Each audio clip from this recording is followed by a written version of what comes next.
നമസ്കാരം.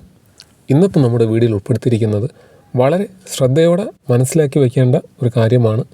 ഇതിനു മുന്നേ നമ്മുടെ ചാനലിൽ പല പ്രാവശ്യമായിട്ട് ഈ ഒരു വീഡിയോ ചെയ്തിട്ടുണ്ട്. എന്നാൽ കൂടിയും ഒരിക്കൽ കൂടി ഓർമ്മപ്പെടുത്തുകയാണ്. കാരണം ഈ കാണുന്ന വാഹനം കുറച്ച് ദിവസം കൊണ്ട് ഓടാതെ ഷെഡിൽ ഒതുക്കിയിട്ടിരിക്കുന്ന വാഹനമാണ്. പൊടിയൊക്കെ പിടിച്ച് കിടക്കുകയാണ് ചെയ്യുന്നത്.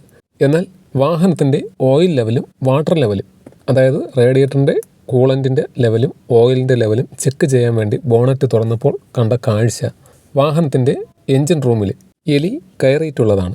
എന്നാൽ വളരെ ശ്രദ്ധയോടെ മനസ്സിലാക്കേണ്ട ഒരു കാര്യമെന്ന് പറയുന്നത്, എൻജിൻ റൂമിലെ, അതായത് പഴയ വാഹനങ്ങൾ ഒഴിച്ചിട്ട് ഇപ്പോൾ വരുന്ന വാഹനങ്ങളെല്ലാം എൻജിൻ റൂമിൻ്റെ ഔട്ടർ ലൈനും എൻജിൻ റൂമിൻ്റെ മറ്റ് പാർട്സുകളും ഇലക്ട്രിക്കൽ പാർട്സുകൾ ഉൾപ്പെടെയുള്ള ഭാഗങ്ങളെല്ലാം സെൻസറാണ് വന്നിരിക്കുന്നത്.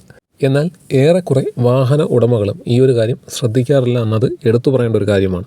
നിങ്ങളുടെ വാഹനം 3 ദിവസമോ അതിനു മുകളിലോട്ടോ ഒതുക്കി ഇടുകയാണെങ്കിൽ, അതായത് വാഹനം സ്റ്റാർട്ട് ചെയ്യാതെ ഇടുകയാണെങ്കിൽ, പിന്നീട് സ്റ്റാർട്ട് ചെയ്യുന്നതിന് മുന്നേ ആയിട്ട് ഈ പറയുന്ന കാര്യങ്ങൾ എൻജിൻ റൂമും ബാക്കി ഇലക്ട്രിക്കൽ ലൈനും ചെക്ക് ചെയ്ത് ഒരു രീതിയിലുള്ള തകരാറും ഇല്ലെന്ന് ഉറപ്പുവരുത്തിയ ശേഷം മാത്രം വാഹനം സ്റ്റാർട്ട് ചെയ്യാൻ ശ്രദ്ധിക്കണം.